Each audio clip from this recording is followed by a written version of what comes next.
all my money going? And then I'm like, oh yeah, I'm literally buying Starbucks every day. So they get my money. But yeah, it's a wicked good beer from Micah. It tastes just like a pumpkin. Looks like a pumpkin. Hopefully I turn into a pumpkin. I don't know. Lauren, how you doing? What are you drinking over there? And Lauren is famous. If you guys haven't known, Lauren made a TikTok video that has gone, and there's like 20,000 people who have viewed it, and she's kind of a big deal right now. So we have luxury, we have royalty in our presence tonight. Well, I almost was giving up with the TikTok thing because I was like, I'm not getting any views. I think it can sense how old I am. This is ridiculous. I'm done. And then posted a 5 fun facts about Hocus Pocus last night to promote our episode. And this morning I went to look at it and there's 4,000 views. I'm like, what the hell? And now I think it's at 15,000. I don't think there's any rhyme or reason to this TikTok thing. I don't understand it at all. I think it's insanely ridiculous. I don't get it, but finally I made a video, and my one video that had like 19 views is now at 40. So I'm making it big. My parents said I wouldn't amount to anything, but I sure showed them. Yeah, you sure showed them. I'm proud of you, real proud of you. Because initially you were like, I'm too old for this TikTok thing, and all your friends like Erica and them were making fun of us. Jess makes fun of us. But you know what? Yeah. We're gonna get the last laugh because, gosh dang it, we're gonna make $5 a video here pretty soon. All right. And then my daughter's going to take a cut because she's my director on all them. The Yeah, 9-year-old, you can hear the 9-year-old at the beginning of the video yell action. I didn't realize that first, and then like the automated little whatevers was like, Oh, does it say it's action? no, it says, it doesn't say action, but it doesn't say hocus pocus. It, if you're reading the Oh, yeah. captions, it says like hawk pock or hawk cock or something like that. Yeah, And it's Hawks Cox. Hawks Cox. So stay tuned for the the explicit version of Hawks Cox or whatever the heck TikTok's trying to push. But no, we have a really great episode. With us, joining us as you see, is this gentleman on the screen. He has a great comic book coming out called Grim Space, and we're going to talk about it today. Frank, welcome back for the third time. You just keep having a lot of fun here, right? I do. That's why I keep coming back. Either that or I'm a glutton for punishment. But no, it's always fun chatting with you guys, especially when you aren't mean and telling me how much my book sucked. It's true. I was like, I'm excited to talk about this book, and you're like, as opposed to the others. I'm like, I didn't mean that. I have such a way with words. Imagine being my wife, and I say stupid shit like that all the time because I just say dumb. And I'm like, I don't mean it this way, but you know. Oh no, talking with the wife is a regular minefield. Just gotta be very careful with the words that you choose. It's like, did you mean it that way? No, I promise, I promise. But Frank has been on a couple times before, and he is our second three-peat on the Geeks this time, along with Woodland Empire. So, man, and you have a lot of good news. Competition. Now I'm coming back next week. Guess what? He's gonna hit me up like, hey, you want to get together? I'm like, of course. You already know. Like, you don't even have to ask at this point. Just be like, hey, when's a good time to talk about this? And I'm gonna be like, all right, we're gonna get you in. Don't you worry. Three times. Those are rookie numbers. I gotta get into triple digits here. You're starting to become like Tom Brady in Super Bowl appearances at this point, and I wish we were like the prestigious of the Super Bowl, but at this point you're just there. It's just a regular. You're like, hey, what are they doing? They're talking with Frank this time. Of course they are. He's here so often. And it's great. My mom just Sure. commented that your parents never said that. I know, Mom, I was joking. My parents did say I would amount to Yes, something. we are actually live on Facebook this time, whereas last time I had Yeah. the controls, we weren't live. So we are here on Twitter, Twitch, Facebook, YouTube, wherever you're Oh. watching us from. Share, please. That's how you know that your parents are watching because they're on Facebook. Yes, unfortunately. Well, her parents watch. My parents don't even know what, like the podcast or I exist. So We had one episode that we ended up canceling last minute, and my parents were texting me, "Is everything okay? Why aren't you guys on?" So, and if there's any issue, my mom will, like, if we're running late or anything, she'll be like, where are you guys? So, yes, they are. And my mom's even a Patreon. And we actually should do a shout out to Jess, even though she made fun of us for the TikTok thing. She is our newest Patreon. So, she cheers is to you, Jess. indeed. She is indeed. I will say, Oh, I didn't do my beer. quick. What beer are you drinking first and foremost? Is that Tactical Brewing? It is Tactical Brewing in Orlando, Florida. It's called Zombie Curb Stomp. It's a sour ale. It says it's got zombie blood in it, and it tastes like fruit punch. It really does. Really? So it's good, but like I could Oh. only drink like one of these. That looks like Is it's that- like Sunny D. That FDA approved. Actually, it looks more orange on the screen. It's more red in real life. Really? So it's more like Hawaiian zombie Punch? blood. Yeah, it is like Hawaiian Punch. Huh. Yes. It even says tropical fruit punch. Interesting. Micah, I saw you come on. I just want to give you another shout out. I'm drinking a beer from you. Before we dive into Grim Space and all that, I just want to say real quick, I've put out to our Patreons that we are doing a Secret Santa again this year. So if you want to be a part of the Secret Santa, first and foremost, join our Patreon. It doesn't matter. You can join it for like $1, whatever it is. We don't care. Welcome on into the family. I've had a couple people like Micah and Corey. They've already given me their sizes. So what I need from you is, if you want to be a part of the Secret Santa, hit me up through the Facebook Messenger and let me know your shirt size, your favorite beer style, your favorite brewery item, and then a beer that you would like to try that you haven't gotten your hands on yet. I know it's a little obscure. Some of them we may not be able to get, but I like to... You never know. I want to try to be able to see if we can make dreams come true, because Christmas is a magical time. Christmas. Let's save some whales. The holiday season. So yes, please hit me up in the messenger if you're a member of the Patreon, and we'll get that squared away. And without further ado, Frank, why don't you tell us a little about this comic book that you have come here for? You didn't come here to listen to us talk about the holiday season. We're still in October, damn it. I could listen to you talk about beer all day.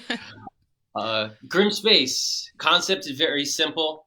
It's taking classic fairy and folk tales, things that we all know, love, enjoy, grew up with, and I reimagine them in kind of a Star Wars-y sci-fi space fantasy universe. It's funny you say that, because in my notes I have it's Star Wars meets Jack the Beanstalk. That's exactly yes, I did pick up on that. Yes. So I'm hoping to continue this and adapt tons and tons of other stories and it become an ongoing series. But I'm going to Kickstarter November 2nd to launch what's the first issue, and it's as Matt said, it's Jack and the Beanstalk. So, and I throw in a whole bunch of, you could call them like Easter eggs or homages here and there to other stories, story threads that I plan on pulling on in subsequent issues, so that I can turn this literally into a whole universe of characters and stories that interweave and connect, and it should be a lot of fun. Right off the bat, when you sent us this and I started reading it, I was like, oh, I'm getting like a lot of Star Wars vibes. And are we, the Kickstarter isn't launched yet, so are we spoiling a lot? Or are we just like loosely discussing what's going on? Or, well, whatever you want to do, I'm open for it. Hey, you're the man in charge. This is your world. We are just living in it, my man. I mean, it's Jack and the Beanstalk. People kind of know what the basic premise of the story is. Jack gets some beans. They grow a beanstalk. He goes and meets a giant, and then he has to run from the giant, which is the basic plot of the story, which you can expect. But it's got a couple of twists. It's a little different on how it all works. So we won't spoil any of that. But for the most part, we could certainly talk about what this series means and why reimaginings and reinterpretings are so much fun, and what we can expect from the future, and what other stories we want to talk about. So I spoke to my wife, and she said, I think this is going to be a big hit because people like this idea. I'm like, I know, all the other ideas I've had have been stupid and dumb, and you won't get excited about it. But fairy tales in space, Star Wars is big, and people love Grimm and Shrek and all those things where people mine Grimm's fairy tales for material. So it should be very cool. Yeah, and I got a little bit of alien vibes too from a certain point there at the end where he's grabbing, there's without spoiling it, there's a field of eggs at one point, and I was like, oh shit, this is like Aliens right here. Yeah, there's a lot of homage, I guess you would call it, where if you're a sci-fi fan, if you're a sci-fi lover, you're going to be able to pick out little influences, Star Wars, Aliens, and all sorts of other fun stuff that I should be doing in other issues too. Maybe I'll do like something from Blade Runner or Battlestar Galactica or Star Trek. Just kind of it's a love letter to sci-fi as much as it is a love letter to fairy tales. And you do a lot of that in your other works as well. I mean, we've talked about it before. A lot of the sci-fi and National Geographic was a lot of influence and things like that. And so I love seeing how you take these things and you spin them to put like a fresh aspect on it. I mean, well, and you're big on the mystery. The mystery. No, I was just going to say the ones we've read, because... Oh, go ahead. No, I was going to say nothing is original. You know, every story is kind of a retelling of a different story, and that's kind of how I write. I kind of steal from shows that I've watched and movies that I've watched and video games that I played, and take those ideas and throw them up in a blender and try to come up with something unique. You know, so yeah, you could definitely see different influences and homages, and I own it because that's what everybody does, whether they admit it or not. Well, what I get is a mystery vibe from all your stories, because at this point, this was the fourth of your comics that I've read, because I've read The Last Homicide, The Polar Paradox, and The Macabre Hotel, or Motel. That one was just one issue, yes. But I really liked that one. So yeah, they all seem like they have a lot of mystery in them, and you also seem like you're not always going to answer some of your mysteries. So the Polar Express, I'm sorry, I would not compare those two. The artwork in the Polar Paradox was astronomically better. I think I remember sea creatures in the Polar Express and Tom Hanks at one point fighting off a giant squid. I don't know, I might have been on some that night, but I think I remember that. I still want that next one for Polar Paradox, because the way it ended, I want to know more. Yeah, we're working on that now, and I actually got some pages in for it today, and it's going to be a lot of fun. I don't know if I told you guys the last time I was here talking about it, but it's going to be cave diving, so kind of spelunking and stuff like that is going to be the focus of the story. It's like The Descent. Kinda, yeah. Ooh, all right. No, that is great. And are you allowed to? I know there's something you told us pre-show. Are you allowed to break that? Still, are you allowed to talk about that yet, or no? All right, then no. That never happened. We're gonna move right along from that. And well, no, I would say, I mean, Grimspace, I'm very excited for, and I think it's got a strong future. And if anybody who's read this can see where the story can go next, you know, I put in little things about Rumpelstiltskin and Pinocchio and the Big Bad Wolf. So there's definitely ways to follow up, expand the universe, and to keep Grimspace going. Absolutely. It's when you're doing the characters, was there any sort of specific person, whether it's from your personal life, did you put anything like of you in any of the characters or things like that? Or were they just like, again, homages from different science fiction kind of things? I do in some of my stories.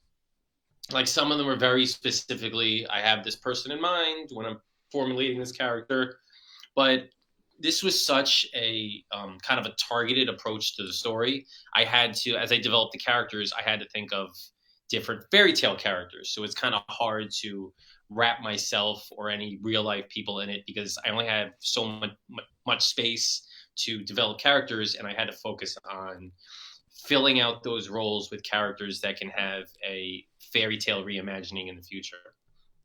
So obviously the two big ones were Jack for Jack and the Beanstalk and his mom, because those are the two big human characters in the story.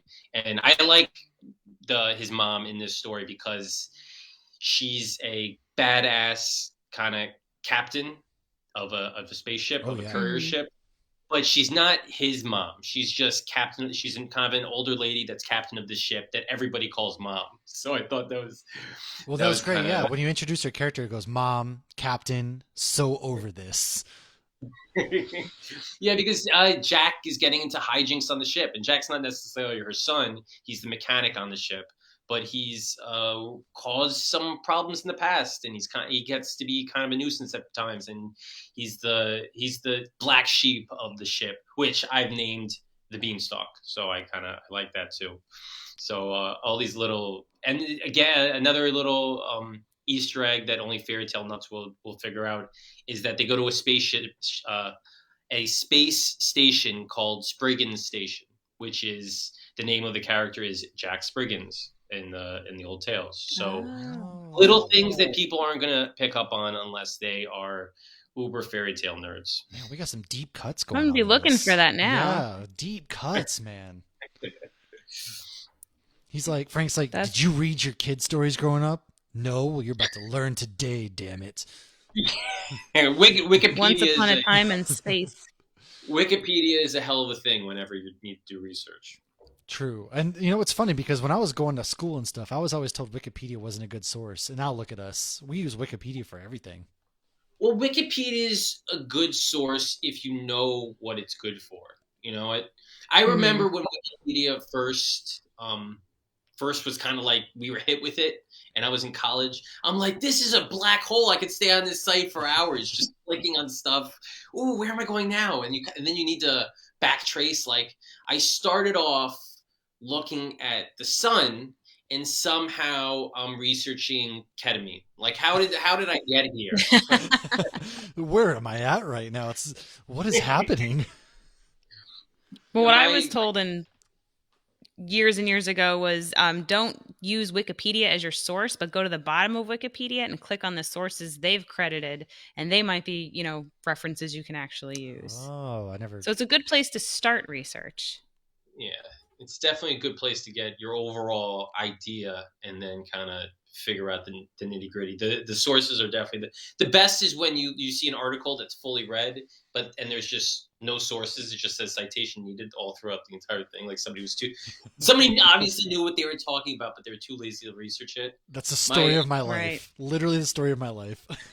My cousin told me a great game where you try to play 6 Degrees of Wikipedia, where you just go to a random page and you try to get to Jesus in 6 clicks or less. That sounds like a fun drinking game. It was pretty fun. All right, kids, we're finding Jesus today. How fast can you find Jesus? You go to like Scream, the movie from the 90s, and like, let's get to Jesus. Somewhere from. I'm trying to think how that could be. I was trying to think. I was like, man, how do I go from that? Well, I guess because you can always look up like the original Scream. Like Skeet Ulrich could play Jesus. Well, no, because if you're talking about like going from Scream to Jesus, I'm just thinking about how the original costume for the Ghostface is supposed to like be the KKK, and the KKK is always like some religious cult. And so, like, I guess that's how I'm connecting the dots almost. I would go it's a slasher movie, which is about killing, which is about afterlife, which is about that's the route I would. How did we get on this tangent? See, what happens? We're just talking about Wikipedia and you fall down that hole. I was actually on Wikipedia today. It seems like every other day they're begging for money. Yet everybody frequents their website all the time. Why don't they just throw some ads up there and make some money? Well, they're like, if you could just donate 10 cents. It's like, you're not starving children in Africa. I'm not giving you 10 cents. 10 cents? No, I have $20 4-packs of beer to buy, okay? Good God. I can Google somewhere else. I don't need your page. I don't care. But going back to the comic book, because that is what we're here to talk about, allegedly. I gotta say, so when finding the art, was it harder finding the artist, or does it get easier finding the artist that matches up to what you're looking for writing style? Or how long did this process take to create this issue? So this was a little bit of a unique situation in that the artist for it, Dan Scalisi, I've worked with multiple times before on many different short stories. So I've been in 1, 2, 3, 4 anthologies with him. He did a short story for my Modern Testament series. So that's 5 short stories that we worked on together. I also commissioned him to do a piece for my niece's birthday, which is pretty cool. So I've done a lot of artwork with him, and it was kind of a no-brainer to kind of work with him on something longer, a one-shot complete issue. And he did a phenomenal job with this art. Mm-hmm. And he did two of the covers. That's going to be variant covers. The book itself is going to be in gray tones, in grayscale, that we're running on Kickstarter. But I think we have plans to color it in the future. So we'll see. That was going to be my next question, because it's obviously in the black and white grayscale. And I thought that leaves a lot to the imagination, at least for me. As I was reading it, and I was like, oh, I just picture this being this color, this being that color. And I was like, I wonder if this is intentional, or what your plans were to possibly color it all in the future. Well, he does that before he would go to colors. Most people would just kind of do stark black and white and then color it. Mm-hmm. He likes to grade in before he colors it. And we were looking at the pages and we're like, these are pretty good. Like, let's Kickstarter like this, and if we're gonna move it to color, we can always do that later on. Yeah, I thought maybe you were going for a darker theme or something with the black and white. But, you could always do what The Walking Dead did, where they did it black and white because they don't want to draw all the blood and have it look so gory. And now they're re-releasing every single issue in color. So a lot of people, collectors who bought all the black and white ones, are now going and spending their money on the color ones. You always have that option that's too. what it's all about. It's all about the dollar. Yeah, they try. Gotta spend I went it. to I the wish I comic book had those store and they're like, issues "Oh, do you want all these?" I'm like, "I don't need them again. I'm good." No, but you can That's, sell your black and white for a lot of money probably now. Maybe. The Walking Dead has been such a moneymaker for Robert Kirkman simply because they repackaged the damn thing so many times.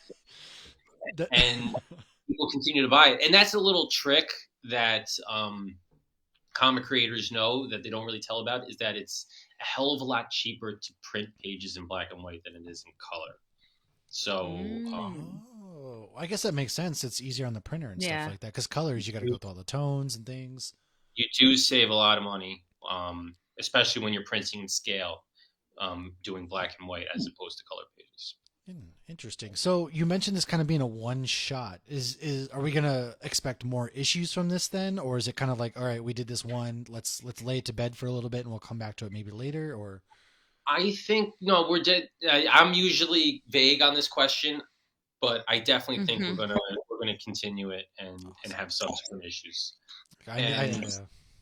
Yeah, with this, this is a one shot, as in it's a self-contained story, beginning end. There's not really a to be continued. I mean, there is a little bit of a cliffhanger, but yeah, but the story, I would say itself, has a satisfying ending. Dan Scalise, the artist for this, who's been heavily involved, I'm going to continue the story in one route with him, and then I'm also hopefully planning on doing spin-offs with other artists that. So we have the main crew of the Beanstalk, which consists of Jack. Dan's going to continue with that crew on their adventures, and then we're going to have other spin-off stories that I'm pursuing other artists with. So this is going to be a whole. He's going Marvel on us, folks. He's got the universe going. He is going Marvel. In the universe. Not yet. I'm not ready to fill up the shelves with 20 titles a month. So pump the brakes. We're not there yet, but give us a year and we'll see where we're at. Yeah. But yeah, some of these characters, I mean, clearly I would love to hear some of the backgrounds with some of them. And just like when you start the comic, you have a robot that's like about to break because it ate pudding. So I thought that was a very unique thing, that then they're like, oh yeah, this model thinks it's human, so it tends to eat things. And I was like, well, that's a whole origin story there just on the robot. And but yeah, a lot of these characters, they're aliens and humans coming together. So it'd be interesting to see, where they came from and how they came together, and where this little pack of, misfits or your Guardians of the Galaxy kind of group came together. Oh, did the robot's name go over your head, or did you miss it? Shit, probably went over my head. I think it went over my head too. The robot's name was P1 Nokia. Oh no! Yeah, I did pick up on that one. Yes, I didn't pick up on that. But I didn't put together because he's not a real boy. Damn it! Oh. I did pick up that he called him Pinocchio. Wow. Yeah, so that's. I am ashamed. Yeah. I'm fired from our job. That's it. This is the last episode I'm ever doing. Tricks. Next time we have you on, I'm going to read the comic 3 times. I'm switching to be. I'm going to go be a sports podcast now, guys. See ya. No, he's he's actually spoiler alert, he's actually one of the characters I'm focusing on for a spinoff. So we're gonna get our own P1 Nokia story. Oh gosh. Nice. And his demise and how he gets there to pudding and Your wish shall be granted, Lauren. Look at that. He's I hope he gets drunk and turns into a donkey. That still blows my mind when you think about the Pinocchio movie. Like what a lesson to teach your kids. If you get drunk, you will turn into a jackass. Like that's just, they weren't even being vague about it. Or that wasn't even a metaphor. But, yeah, that is an interesting story. Well, you know what? It's crazy is because all of the fairy tales, when we really first think of them, we think of so many Disneyized, Disneyfied, what would be the term, versions of them. When you actually look at the source material, it's really dark as hell. You got kids that are dying left and right, and blood and curses. All the parents are dead. Yeah, and Well, that's even in the it- Disney ones. yeah. So I mean, Disney ones, there's talking animals and singing and dancing and color, and that's not really where they Well, came from. isn't like So Peter Pan. Peter Pan alludes to in the book to like he kills the kids that 'cause they don't get No, I older thought or he whatever. I brought the thought kids to like he took dead kids to the afterlife is what I thought. either way, there's like They dead portrayed, kids. All right, in Peter Pan, that's what I'm getting to. Like and that's why they it's just never dark. grow up. But Yeah, in the show Once Upon a Time, when Peter Pan showed up, it was terrifying. It was like the scariest thing I had ever seen on Once Upon a Time was I Peter honestly Pan. forgot that show existed. I watched it for one season. I actually really liked it. It kind of jumped the shark a bit at the end, but it was good until it wasn't. All shows typically do. I liked the Only when they go on for too long. well, I forget the name of the show, but it's got Amy Adams in it, and she's like a animated princess, and then Enchanted? Enchanted. yes, that's a fun movie. They're making a second I one. love that movie. Yeah. That's- Disenchanted. I love when they play on little tongue in cheek. They play on tropes and stuff like that in different genres. It's always a fun thing to do. Yeah, they did a good job with that one. Yeah, that movie came out forever ago. It's got McDreamy in it. Oh man, It's like 2005, maybe 2006. They did. Yes, Oh, it I has say forever Dreamy, ago. Good and it God. has Elsa before she was Elsa, That's true. and she's a Disney princess in that movie. Look at that. That is so true. Very She's true. a princess and a queen. So I gotta say too, again, without spoiling it too much, I got very strong when he goes to the market at a certain point. Jack does. I got very strong Tatooine vibes there. Is that kind of what you're Mhm. going for, or is it just like just your typical space market?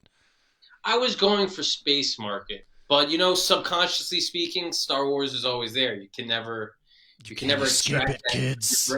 No. What was I really thinking of? You know what I was getting from I was getting Dark Matter. You ever see that show? That was on Oh Sci-Fi. yeah. I've seen like a Mhm. couple episodes randomly, like late at night. I think. It was a very good show. I think it ran for 2 seasons or 3 seasons, and then they canceled it, and it had a huge cliffhanger, and they never really solved it or anything. But Mm. people that love that show, that have watched the show, really dig it. So that's another one that has good, strong sci-fi inspiration you could draw from. So I think that's where, when I was thinking of the space station with the market, that's where it was coming from. But Oh. who knows? I don't know. I don't know what I'm doing. I just kind of like throw up on the page. I mean, that's the way to do it when you try to get started with something. Just throw up on a page, and it's like, oh, I got ideas go from here, and then you can go there, and then just like, boom. Next thing you know, you have all this crazy stuff going on, like a robot that eats pudding and then dies from it. It's perfect. But yeah, you do a good job of throwing like subtle humor in there, and like even with Polar Paradox, like there was that one character that like as soon as he said one thing, it's like ugh, everybody knows somebody that's like that. So you do a good job with, and that makes it relatable too. So I yeah, really I've enjoyed like all your this. stories. You're throwing it up there, good. Yeah. Thank you. I had fun with this one because I haven't put out a book that I would say I would call kid friendly. You know, so when people ask me about the book, what's the demographic of it? I say, well, it's kind of the demographic is Star Wars. And they say that's not really what a demographic is. And I say, well, if you ask what's the demographic of Star Wars, do you say kids or adults? Like, what is it? That's a kind of really like good point. it's Everybody. made for it's made for everybody. It's kind of it. I mean, I wrote it with kind of adult-ish ideas in mind, but it's totally accessible to children to the point where if I'm at a table at Comic-Con and a family walks past me and they say, "Oh, do you have anything for my son?" I'm like, before this book, I would kind of be like, "Not really," you know. But this is something that I could actually present Here, to them. kids, and say, here's the "Look, last homicide. yeah, exactly." So I feel this one is really good. The art is child appropriate. The content's child appropriate. It's Jack and the Beanstalk, so everybody gets it. And Mhm. and yeah, so I think that it really checks off that box for me. That now I have something that I would be able to that's family friendly. And it's always weird to think of Star Wars as family friendly because the very first movie results in billions of people dying in the blink of an eye. When you put it like that, it's I kind of mean, weird, yeah. but it's Well, It oh happens yeah. so subtly without you really comprehending. Oh, they blew up a planet, not thinking that it was populated by women and children and families. So. And then they blow up the Death Star, and you're like, oh, there was nobody innocent working on there. There was just a contractor for the damn Empire. Yeah. It's very bizarre how we work like that. I gotta say though, that's a really good idea, and something that's probably gonna stick with me is when we're speaking of the demographic, you're like Star Wars, and it's like, yeah, I guess I've never stopped to think about, yeah, I've shown my 5-year-old Star Wars, so it ranges from that Right. age. I watched Star Wars as a kid. He runs around with a lightsaber. I still run around with like Legos up there, so it's like it transcends generations and times, and it isn't one specific like this is a book for 5 to 8-year-olds. This is a book Yeah. for X, and it really is. It dives into kids' tales, folklore, but it also puts that fun spin on it to where adults can be like, hell yeah, space market. Like I'd be going out there doing some cool stuff there too. It's got this Yeah, navigation system. Like there's no R-rated Star Wars stories, and they definitely do that on purpose. They keep it toned down. Even something that's a little darker, like The Mandalorian, my kids dig it, because they really make it accessible. Baby Yoda, yeah. yeah, I mean, this obviously Baby Yoda's like the biggest thing to hit Star Wars since forever, right? And they'll find a way to market it. By God, we're selling Yeah. toys. Even my Yeah, 4-year-old knows who Baby Yoda is. I think that there used to be more of a specific demographic for Star Wars, and I think as the generation that grew up with it and Disney bought it and they've shown it to their kids and it's just become so accessible. I think now it's. I think we're learning more now that okay, this is targeting 15 to 35-year-old dudes.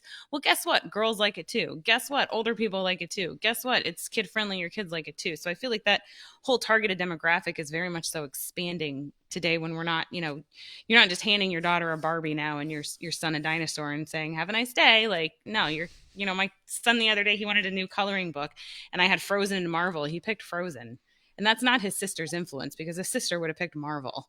So I mean, you just have to worry, I think, about age appropriate. Yeah. It's become generational too, where everybody has their generation of Star Wars. We have the original trilogy. I was a prequel trilogy kid, where Me too. everybody nags on the prequel trilogy, but I'm like, yeah, when I was in high school and I went out with my friends, those were the Star Wars movies that we watched. So even though some of them they're kind of cringy at some point, that was my generation of Star Wars. Jar Jar Binks.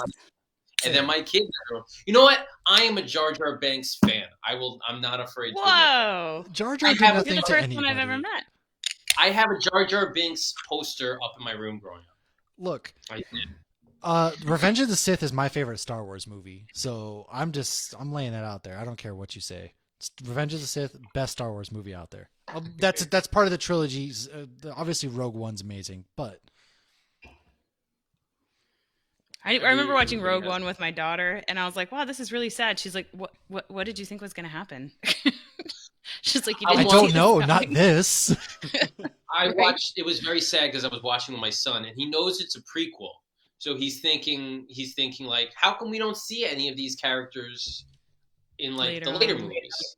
And so he's watching the final scene, and one starts to die, and he goes, okay, so that's why we don't see that guy. And it happens again, and he's like, okay, that's why we don't see that guy. And he's doing the math in his head, and he's realizing like none of them are going to make it out of here. It was. Are they all gonna die? And you're like, yeah. Yeah, you cracked the code. I hate to break it to you, but then Princess Leia pops up, and you're like, you're gonna see her again at least. Yeah. And then Darth Vader. Oh man. I watched the entire Clone Wars on Disney Plus for my kids. We watched the Rebels. We watched Bad Batch, and then we all watched Visions together. Oh man, Visions I was not expecting that to be as good as it was. Like the lightsaber battles, all anime style, dude. So pound for pound, Disney Plus has been, I would say, our favorite streaming service. We've definitely gotten the most out of it. And my son pointed out, he said all of these Vision episodes are about Jedi. Not a single one does not have a Jedi in it. And I was like, yeah, because Jedi are heavily influenced, I would guess, by like Japanese samurai culture. So it kind of makes sense. Yeah. And I when I watched it, I'm like, I'm not sure if they're going to be into this. And my son said, I don't like anime. And I go, why not? He goes, because they're always yelling. Has he watched Dragon Ball Z where they yell for 4 episodes in a row and then they find? Well, we watched one episode of Visions, and he goes, "Look, see, they're always yelling." Yeah, but like, so am I I. like your son. We watched them all, and it was cool. I mean, like even something like that, which I think is a little more geared towards adult fans of anime. Like my 4-year-old was watching it and digging it too. So, Star Wars is a good time for all involved. I've got to, so can we talk real quick? Because you mentioned Star. I just need to say, the ending to the Clone Wars series is by far, in a way, like the most heartbreaking scene in a Star Wars. Like, I'm just throwing that out there. Darth Vader, when he's on that planet and he looks up and you see through this, oh man, it gets me every time. Yeah, it was a tough one. You know, the I would say that the animated shows, especially the what Greg Berlanti is, not Greg Berlanti. He's the that's the CW guy. Who am I thinking yes, Dave Filoni. Yes, Dave Filoni. He everything he's involved in with Star Wars has become so much more. Yeah, when I consider Star Wars, his stuff is really, I think of Star Wars now as opposed to the movies and such, because I feel just such better quality storytelling. And I made a post about this when I was watching Clone Wars and as opposed to the Mandalorian, where I said the Mandalorian makes me dislike the sequel trilogy, while the Clone Wars makes me like the prequel trilogy even more. You know, so the Clone Wars I feel lifts it up, while the Mandalorian I felt brought it down, because it was just Mandalorian could have showed what the sequel trilogy could have been, but it wasn't. I'm not a fan of the sequel trilogy, but my opinion. I'm not. Did you see they did man. they have the series, The Making of the Mandalorian, and they have like Dave Filoni, when like they called him and asked him to work on Mandalorian, or he thought they were like messing with him because he had only ever done cartoons. It's pretty good. If it's with how into Star Wars you are, you should definitely check it out. It was, and they interview, because every episode of the first season was directed by a different director. So they all like sit around, and that's why a lot of them have very different feels. And then they talk about like, oh, this is what we were going for in this one. And it's a lot of behind the scenes stuff and a lot of table talk with all the directors. And I found it interesting, and I'm probably half as into Star Wars as you two are. I'll definitely check it out. I checked out all the making, not all of them. I didn't see the Loki one, but I watched the making of for WandaVision and Falcon and Winter Soldier, which those are pretty cool too. Oh yeah. Oh, and they just dropped the Black Widow one. Did they?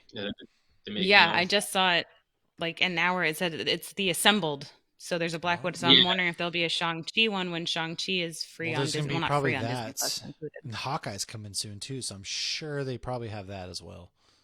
And then they have so many shows, and then they got so many Star Wars shows. So everybody was complaining in the beginning that Disney Plus was not pumping out enough original content, but now it's because we're in a freaking pandemic. It seems like that changed real quick. Yeah, no, you're totally right. Frank, before we I'm gonna give you the option before we wrap up with you. You can either hang out with us still while we deliver some beer news, or you can enjoy your night, go back, do whatever you want to do. It's totally up to you. There's no pressure either way. I think I promised my wife we were going to watch the controversial Dave Chappelle stand-up. So, you have to. I haven't gotten to that yet, so you'll have to let me know how that one is. I watched it. Well, I thought it was funny. So, before you go ahead and you log off, let everybody know A, when and how they can find the Kickstarter when it launches, and then B, where they can find all of your works and all the good stuff like that. So I'm Frank the Writer. So you can find me on Twitter, Instagram, and Facebook at Frank the Writer is my handle. FrankTheWriter.com is my website, and I got free stories and comics up there. And if you follow me on social media, you're bound to run in to the million times I'll be posted about Grimspace when it launches on Kickstarter, November 2nd through November 19th, I think. Ooh. That's how long we'll be on. So if you like sci-fi or fairy tales or both, give it a look.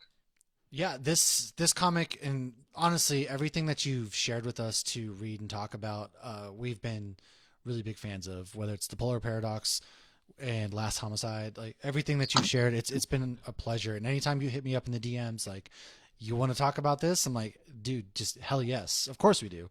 We're big fans of what you're doing, man.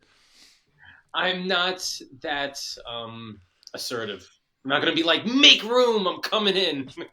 Look, at this point, you like I said, we're creating our own Star Wars, you know, whatever the word for 9 movies are and plus. We're building a universe here, and you've been on 3 times. At this point, you've got a home on the show. You're always welcome to be like, I'm coming in hot. What you got? What date? So just let me know, and we are more than happy to always chat with you. It's always a pleasure. And when the Kickstarter does come out, we will make sure to share with everybody, of course, the where they can find that at. And I know I'm gonna be there getting a comic book, and I know Lauren is as well. So thank you so much again for joining us, man. I always appreciate the love, guys. Well, we will talk to you here soon. Enjoy that Dave Chappelle stand up, and from here we're gonna talk some beer news, folks. So later, Frank. Beer news.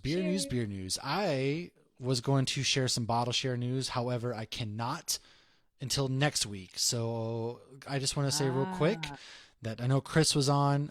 Maybe we can get Chris on a little bit next week. Real quick for a preview of next week is we have Carla. She's going to be joining us. She is a writer, and she's from Portland, Maine. She talks a lot about Portland, Maine beers, breweries, things like that. So we have her as a guest next week. It's going to be a wicked fun time. We're going to be talking about beer stuff from my old stomping grounds.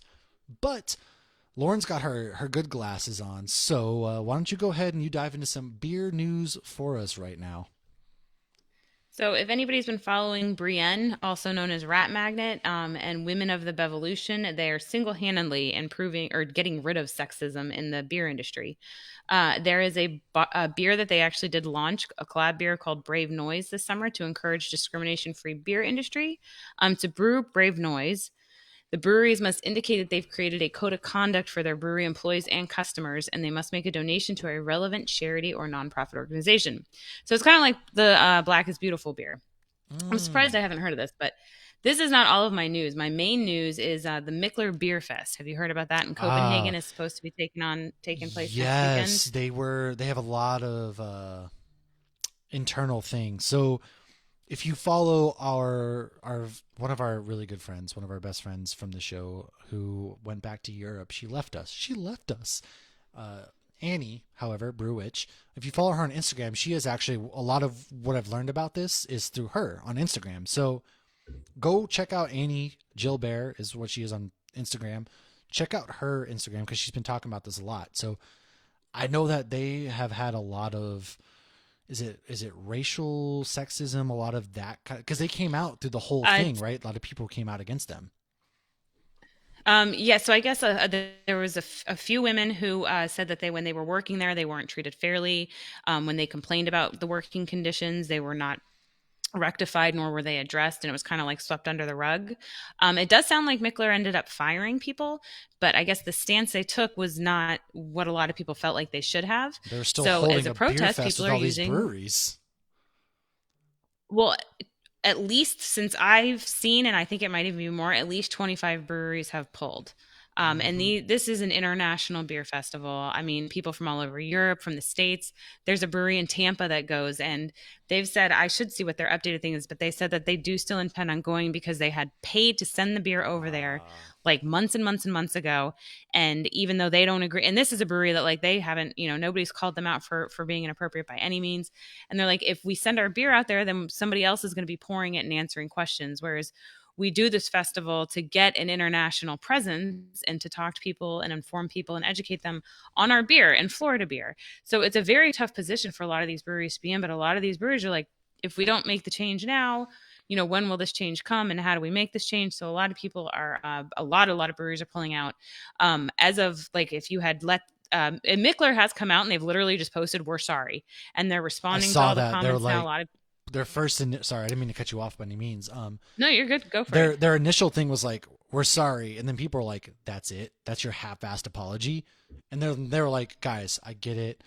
We're trying, we're doing blah, blah, blah. They tried to give some more half-assed apology. And then people are still like, you're not getting it. And then But they then people were finally leaving comments and yeah, and now they're literally responding to everything. Oh, that's a good idea. We'll try that. Okay, I understand what you're saying. And they're putting forth so the I mean, effort. it Yeah. seems like yeah, they're putting forth the effort.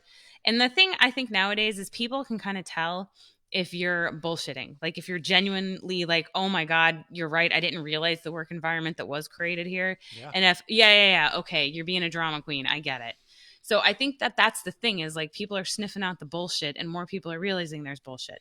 Sure. The article I read was from Good Beer Hunting, which we had on a few weeks ago.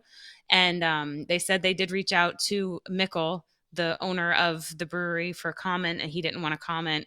Because I know on this podcast, we're very big on like, let two people tell their stories. Oh, we very much are, yeah. So yeah, so both, people have been given the opportunity to tell their stories. But the Mickler has also offered money back for anybody who has tickets, and they're offering discounts on beer that you can buy there if you're still going. Good. So it's a very interesting situation. I think that it's good and bad in both regards, but sometimes you got to dig through the bullshit to get the diamond. Sometimes you got to go extreme to get positive change, which this is hopefully right. From all this we're going to grow, we're going to move into positive change, right? Because they make amazing beer. And yeah, I mean, it sucks. Like nothing was worse than watching that whole thing unfold, and then you see a brewery that you really like on there and you have no idea what's going on. Like us, the consumer, we don't really know what's going on, especially if you don't go to the brewery, you don't work there, things like that. And then you're just like, shit, dude, it really sucks because like you make great beer, but you're really shitty. And the artwork, I love the artwork. I love the beer. I've been to their place in San Diego and in Copenhagen. Every chance I get, I say it. And both of them are fantastic. But it's funny. I don't know how many people know Mickle, the guy, one of the owners of Mickler, has identical twin brother, and they started out brewing together, and I don't know what happened, but there was some animosity there, and his identical twin brother is the one who owns Evil Twin Brewing in New York. Ooh. So I can only imagine what he thinks of all this. He's laughing somewhere. I don't know, man. But... He's the real person I'd like to interview. Honestly, yeah. I wonder if we can get him on at some point. That would be a huge person to get on, yeah. I will say that... I was just going to say, I didn't mean, no, yeah. I do have quick beer news, and then I want to talk about, so I know normally on our show, we go into news. So since this is a Geeks Takeover, I want to talk a little bit real quick about what we saw at Fandom. And then, yeah, we'll just go into some Geeks news real quick. But one last bit of beer news that I have is from my homeland, Massachusetts. Mass lawmakers are considering doubling the alcohol excise tax across all categories. So the bill, which is H2973, proposes raising the rate for malt beverages from $3.30 per barrel to $6.60 per barrel. And then on hard ciders between 3 and 6% ABV, it'll go from 3 cents to 6 cents. So Massachusetts is trying to tax, the alcohol, whether it's beer, whether it's liquor. And this is also why everybody travels to New Hampshire to get their booze. There's New Hampshire State Liquor Store literally right across the border that everybody goes to get booze because there's no state tax, there's no taxes on it. So interesting to see. They're considering it, so we don't know if it's actually going to happen. I'm going to follow the story, of course, because it impacts me on a more personal level. So we'll see what happens out of there. We'll talk about it if anything else develops. Now, I did want to talk about Fandom. It is a Geeks Takeover. I know a special night. We don't usually go into like geeky kind of topics, but we have a few minutes before we got to go off air. So DC Fandom was last week, and it was like in a record, like 66 million people watched and stuff like that. And there was a lot to like. I found it to be kind of boring after a while because they weren't giving us a lot. Like, for instance, we're getting a Wonder Woman 3 from Patty Jenkins, Gal Gadot, Linda Carter. They're all returning. However, I was like, we can get 3 Wonder Woman movies, but we can't get a damn Man of Steel 2 yet. That's neither here nor there. So first things first, we have a Wonder Woman 3 coming out. They no release date, anything like that. Another thing is it's better than 2. God, please. I hope. Like, I don't want Patty Jenkins writing the story. It did worry me a little bit because when she was talking about it, she was like, Wonder Woman doesn't need to beat people up, things like that. Like, we're doing things through the power of love and whatnot. I'm like, ugh, it's terrible. Oh my God. That whole trope now, I feel like that's like a new trope. Like, like just love, and it's all better. That's It's like fine and cheese and all. rice. It didn't work in Santa Claus 3. It's not going to work in Wonder Woman 2. I mean, come Well, no, on. like what I have an issue with is in the comic books, like Wonder Woman is a badass Amazonian woman who kicks some serious ass. Don't take your only female superhero right now and just like reduce her to like, oh, the power of love. Love. No, make her a badass woman. Let her go out there and beat some ass. Kick like all that's like show Wonder Woman. Like I'm fine with yes, she loves everybody. Dude, nothing against that. But she's a badass woman.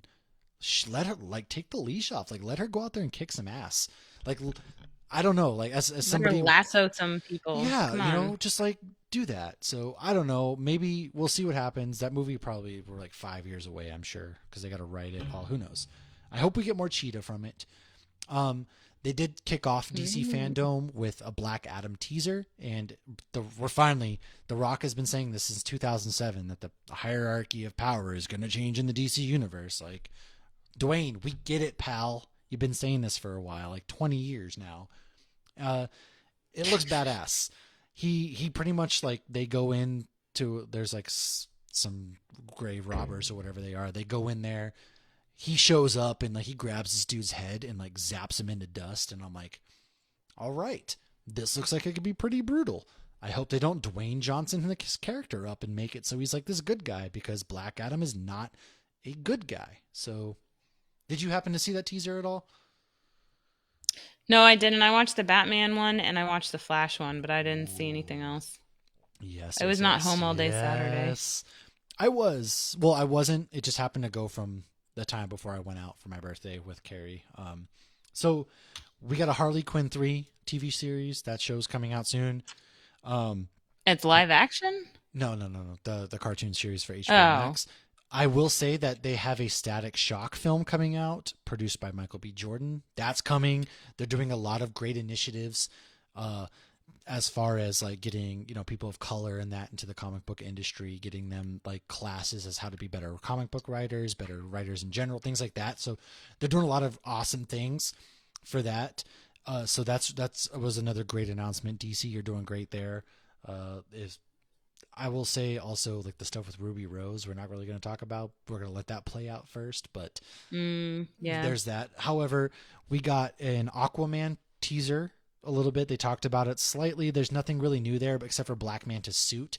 His suit looks phenomenal. Like that suit should not look as good as it does in live action because it's a goofy suit. Like it looks stupid. But James Wan and co, they've really done a great job with the Black Manta suit. Cannot wait for that. They got a Shazam Fury of the Gods teaser. That movie, again, phenomenal looking. Although Asher, Angel, and all of them are going to be like 25 years old by the time, and he's not going to have to Shazam into Zachary Levi, I feel like, but whatever. We got that teaser, and then, you know, we got a bunch of cartoons. Young Justice is a cartoon that was canceled for a while. However, it's back on HBO Max. It's going to be coming out every Thursday.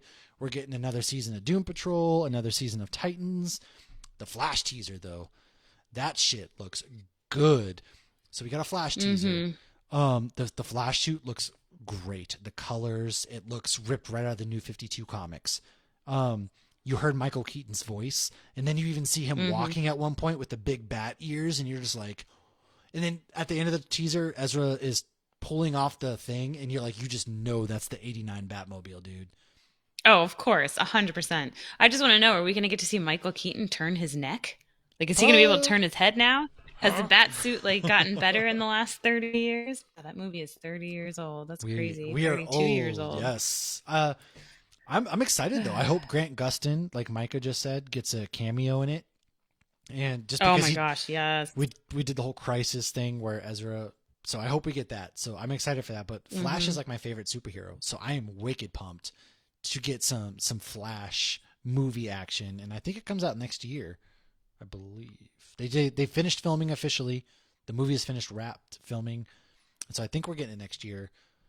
But let's talk about that Batman trailer. He needs a haircut. Barry Allen or I'm sorry. No, Who? Batman. Batman? The Twilight dude, the guy from Harry Potter. Robert Pattinson. His hair when he's Bruce Wayne is like all like in his face. He looks like the Green Goblin in the Andrew Garfield ones. Okay, he's an I didn't emo like in the his hair. streets. Let him go. Guess what? I mean, come he's on. mourning his parents' death while listening to Black Parade. You His let him parents go. have been dead for years. No, but he's got. I mean, like if you're gonna have the hair and the bat thing, you don't want like bangs coming out of like your bat helmet. He slicks it back probably and puts the hat the. Well, in the cowl commercial, on. it wasn't slicked back, and he Yeah, looks terrible. well- He does not look like a billionaire, whatever Bruce Wayne is now. Have you seen some of these billionaires today? They look pretty homeless and crappy. Is that what we're going for? I don't know. Because it's Bruce Wayne. Why don't you just let the movie play out? Why don't we say, don't? I came here to hype As up long the as it Batman, doesn't start and you screaming came here Martha. to stomp all over my hopes and dreams. I'm excited about the Flash movie. Michael Keaton's my Batman. Maybe that's my issue. Listen, Robert Pattinson looks great. Zoe Kravitz looks great as Catwoman, and Batman just. Zoe does look good. Yeah. You're telling me that you didn't get hyped from watching Batman walk down that tunnel, just eating bullets left and right, striking fear into the Gotham City No. criminals? What? It did nothing for me. What? I was Oh, look at fully him. He's aroused. got Kevlar on. Oh. Oh, Colin Farrell looked terrible, but I mean, he also looked amazing at the same time. The fact that that's Colin Farrell is you like, can't tell at all. It's crazy, right? oh my gosh, yeah. I mean, the prosthetics they put on him to make him look incredibly Unreal. unattractive I is can't believe you're crazy. not excited for this movie's going to be amazing. It's coming out in March. I thought it came out in October. It's coming out in March. Like, I'm excited, damn it. The Riddler, we haven't seen his face. He's very Zodiac killer. That's just going to be his coffee. freaking dope. Yeah, it has a question mark. He's pondering life, and they go in there and beat him up. Jeffrey Wright as Commissioner Gordon looks so sick. Like, and we even Isn't that the saw Watcher? Andy Serkis. Yes, it is the Watcher. Yeah, as Alfred. We saw him as Alfred, and he looked pretty cool too. What's funny is he actually, like, because he's so dressed up, and, you know, to me, I'm mainly used to seeing him in the Marvel universe. He actually, for a second, he looked very much so like the Alfred from Gotham. Ah, yes, he did. Micah I just do said that's remember. because we are Wolverine fans. Lauren Logan needs Also, no bat I came here to Very hype true. up. Anyways, you're going to be able to catch me Wolverine talking. doesn't need any Kevlar. You're going to catch me talking some DC fandom when I join my homie Sean from Metalcore Nerds on Friday. I'm going to join him for an episode for that, and then that's going to probably come out next week, or maybe it's live. I don't know. I'll let you guys know. So at least somebody If will you be need there. anybody to come on and bash Batman, just let me know. No, because we're both excited, okay? We don't need anybody like you. We don't need you, okay? That's right, kind fine. of all I really I'm have just as gonna far go as to news. Universal and hang out. Listen, in Lauren Landing. makes one TikTok video that gets a lot of views, and all of a sudden she's too good for the DC universe. Unreal. Uh, All right. I knew I'd well, get there someday. And now from here on out, all our videos are going to go back to 20 views. They probably Just most likely will never be able to. Like, TikTok's like, fix this flaw, fix it. everybody's gonna unfollow us, and nobody at this point is ever gonna want to like. They're gonna be like, "Oh, why do I follow this account?" I don't know. We struck gold, Right. and we'll never be able to recreate that again. No, we're going to be like the Beverly Hillbillies. by But we just God. blow all our money right away. We are going to make the Dark Knight out of our TikTok because right now we are sitting on Batman Begins. We're gonna come out with the Dark Knight, an even better masterpiece. I already dropped my second one because Carrie told us we had to. we have Matt Life to. told us The we had to make algorithms. another one while we were. We have to make were 2 or riding 3, high. get them out there while people are hot, and it's on their pages, so that way we see it, and then more people. I don't know. I don't understand this stuff. I'm an old man. I don't. understand. I'm not I gonna still pretend don't understand to. the Instagram algorithm. Oh. How can you have more followers and less likes? I don't understand what's wrong. What's happening? I don't know. Anyway, speaking of Instagram, where do people find us on Instagram? At Hops Geek News. That's where they can find Ooh. us on Instagram. And I post the best beer pictures there. she does. So Lauren handles all the Instagram. I'm on Twitter, so catch us at Geek Hops on Twitter. That's me. Hops Geek News on Instagram. That's Lauren. And I just dropped the link for our merch. Go to hopsgeeknews.threadless.com. We are about to record our Halloween 1978 commentary track with my heterosexual life mate Josh right after this. And I'm excited for that. Halloween Kills is out. I'm going to probably talk about that briefly before we go into the Evil commentary. dies We'll see. tonight. But evil dies tonight. Evil. Well, I got some fun facts for that too. We do. So can make sure that's going to come out on Monday. That's probably our last spooky season episode. Roll of tears. Yep, and then it's going to be Eternals.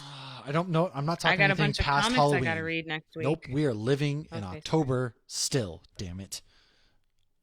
Anyways, thanks for joining us on this wonderful edition of Hops News, where you can find us every Wednesday night live at 8 p.m. Eastern on all Hops News, whether it's Facebook, Twitter, all the good stuff, right? Catch us. It's been a real slice. Thanks to everybody for joining us. Thanks to Frank for coming on. And we'll see you all next week. Cheers! Yes. Cheers.